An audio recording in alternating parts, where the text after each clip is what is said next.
Hi friends, welcome to work shop.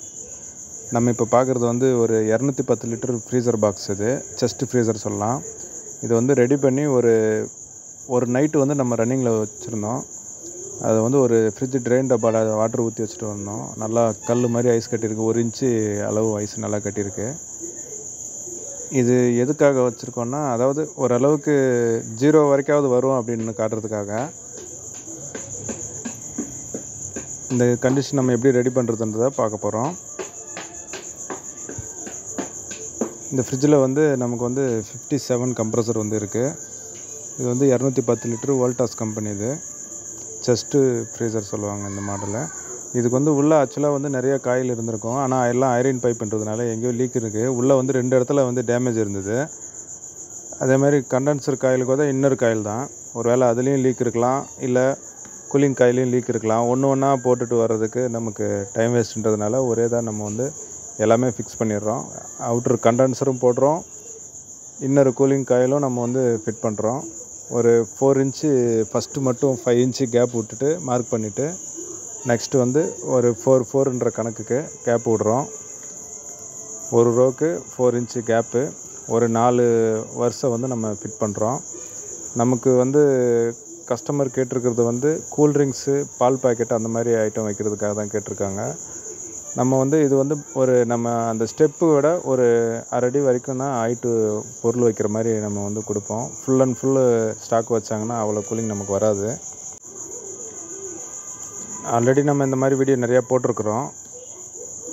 இதில் வந்து ஒரு வித்தியாசம் என்னென்னா, ஒரு டைப் வந்து நம்ம சுற்றுற கேப் வந்து மாறும், அது வேரி ஆகும்.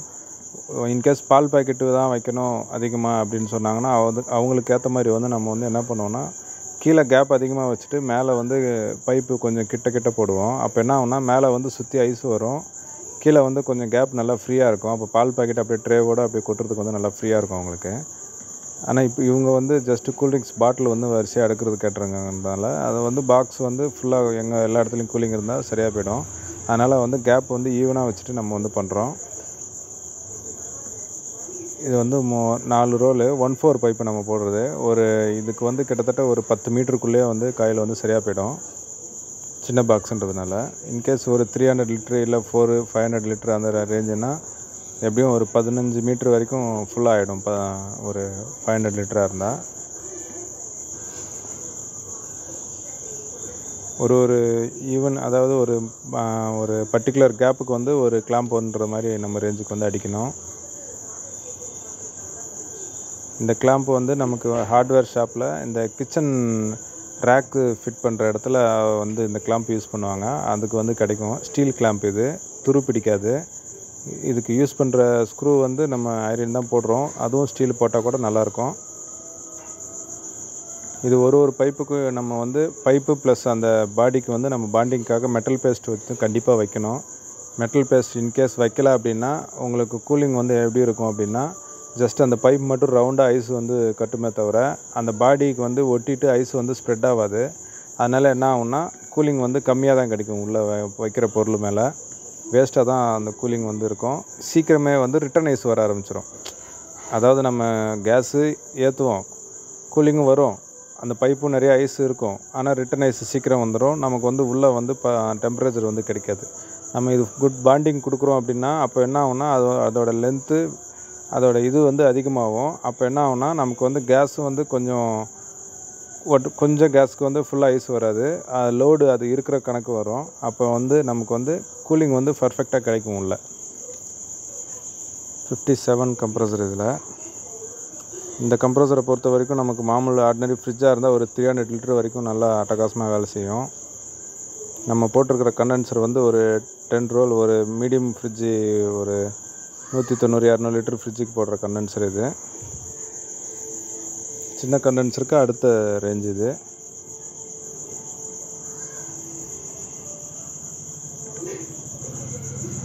அந்த பாடிக்கும் கண்டென்சருக்கும் வந்து கண்டிப்பாக வந்து 1 இன்ச்சு கேப் இருந்தே ஆகணும். இதுக்கு கிளாம்ப்பு போடலாம். கிளாம்ப்பு கையில் காலில் ஏதாவது ஒரு வேளை இவங்க வைக்கிற பொசிஷனில் ஏதாவது இடிச்சுக்கும் அப்படின்றதுனால இந்த மாதிரி லப்பர் புஷ் அந்த மாதிரி போடலாம். அட்லீஸ்ட் இதுக்கு வந்து ஒரு 3 ஸ்க்ரூவாவது போட்டால் ஓகே.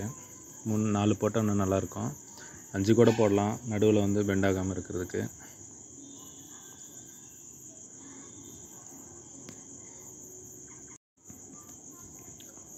டிஸ்சார்ஜ் கண்டென்சர் பைப் வந்து வெல்டிங் வைக்கிறோம். இன்னர் ஃபுல்லாக வந்து டம்மி பண்ணிவிட்டு ஃபுல் அண்ட் ஃபுல் வந்து அவுட்ரு கண்டென்சரே போடுறோம் நம்ம.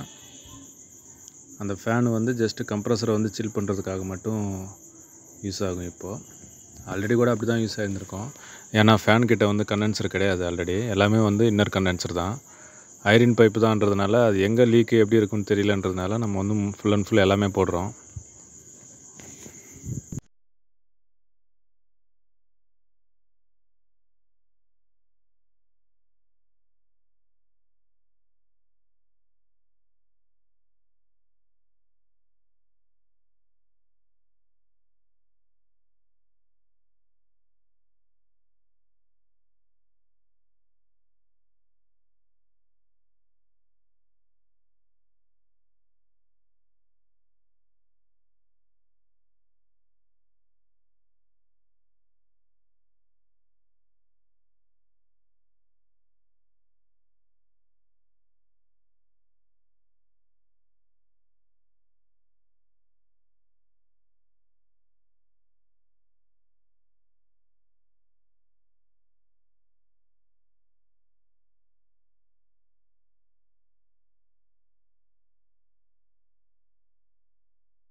இதுக்கு வந்து ஆர்டினரி ஃபில்டர் தான் போடுறோம் நம்ம.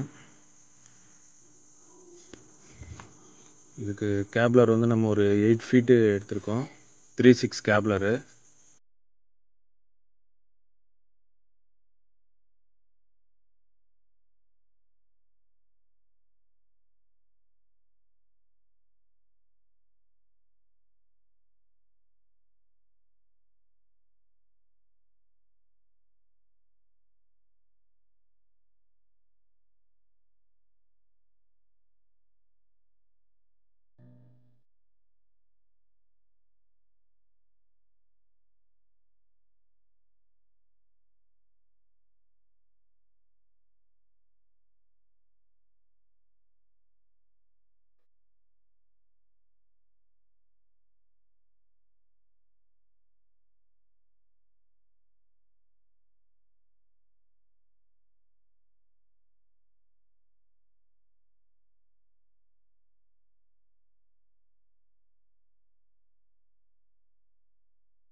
ஒரு 15 மினிட்ஸ் கிட்ட வந்து வேக்யூம் நல்லா வச்சுட்டு நம்ம இதுக்கு வந்து ஒரு கேஸ் சார்ஜிங் வந்து ஒரு மேக்ஸிமம்னா ஒரு 12 பாயிண்ட் வந்து சரியாக போயிடும். நம்ம போடுற மோட்ரு அந்த காயில் லென்த்து அதுக்கேற்ற மாதிரி வந்து கேஸ் சார்ஜிங் வந்து கொஞ்சம் வேரி ஆகும் பாயிண்ட்டு. 10 பாயிண்ட்லேயே நமக்கு ரிட்டர்ன் ஐஸ் வரைக்கும் வரல அப்படின்னா 1 பாயிண்ட்டு 2 பாயிண்ட் அப்படி இப்படி வந்து அட்ஜஸ்ட் பண்ணி நம்ம ஏற்றணும். மேக்ஸிமம் வந்து ரிட்டர்ன் ஐஸ் வர வரைக்கும் கண்டிப்பாக ஏற்றினா தான் வந்து உள்ளே வந்து கூலிங்ன்றது 100% வந்து பர்ஃபெக்டாக வரும். இது வந்து ஸ்டார்டிங் ஐஸு 10 பாயிண்ட் வச்சுட்டு நம்ம வெயிட் பண்ணுவோம். அது ரோல் ஆகி நமக்கு ரிட்டர்ன் ஐஸ் வரைக்கும் வந்துடும். ஃபுல்லாக வந்து செக் பண்ணி வரணுன்னா நம்ம வந்து நாங்கள் எப்படின்னா ஒரு நைட்டு வந்து ரன்னிங்கில் விட்ருக்கோம். அதோட ஐஸ் வந்து ரிட்டர்ன் ஐஸு நல்லா அவ்வளோ கனமாக கட்டியிருக்கு. பாக்ஸு ஃபுல்லாக, அதாவது அலுமினியம் ஷீட்டு போட்ட பாக்ஸு எவ்வளோ அழகாக கட்டியிருக்கு பாருங்கள். ஒரு 5 இன்ச்சு, அதாவது அந்த பைப்புக்கும் மேலே இருக்கிற 5 இன்ச்சு அளவுக்கு ஃபுல் அண்ட் ஃபுல் ஐஸ் வந்து ஸ்ப்ரெட் ஆகிருக்கு. எந்த ஏரியாவில் சொரன்னா கூட ஐஸு தான். அந்தளவுக்கு அவ்வளோ அருமையாக இருக்குது. இதில் நல்ல ரேஞ்ச் கம்ப்ரஸர் போட்டு இந்த ஒரு 4 பைப்புன்றது வந்து ஒரு 8 பைப்பாக சுற்றுறோன்னா அவ்வளோ அருமையாக வரும். ஆனால் கொஞ்சம் அதுக்கேற்ற மாதிரி காஸ்ட் ஆகும். இப்போ இருக்கிற டெம்பரேச்சருக்கு வந்து நம்ம கூல்ட்ரிங்க்ஸு பால் பாக்கெட் அதுக்கெல்லாம் நல்லா அருமையாக அட்டகாசமாக இருக்கும். உள்ளே வந்து வாட்ரு வந்து ஊற்றி வச்சுருக்கோம். அதாவது ஃப்ரீசிங் கண்டிஷன் ஆகும், அதாவது கம்மியான ஸ்டோரேஜ்னால் ஆகும்னு சொல்லிட்டு காட்டுறதுக்காக. நல்லா ஐஸ் நல்லா கல் மாதிரி ஐஸ் கட்டியிருக்கு.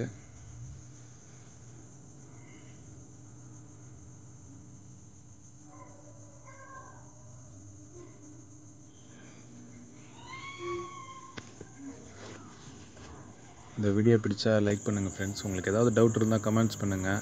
மறக்காமல் நம்ம சேனலை சப்ஸ்கிரைப் பண்ணுங்கள். Thank you friends.